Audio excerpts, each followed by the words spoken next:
ganda oh. Yung aming drop-off, may mga isda.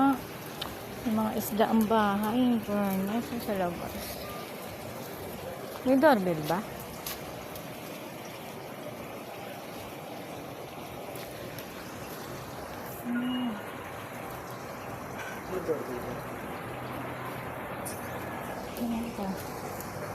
Kailangan doorbell eh. Kailangan bahay pero walang doorbell.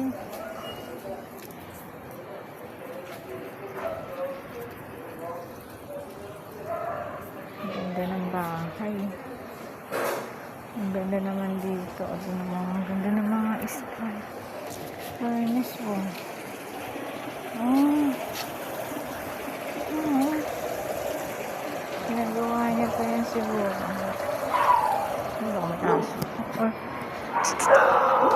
Takot ako sa aso. Ano?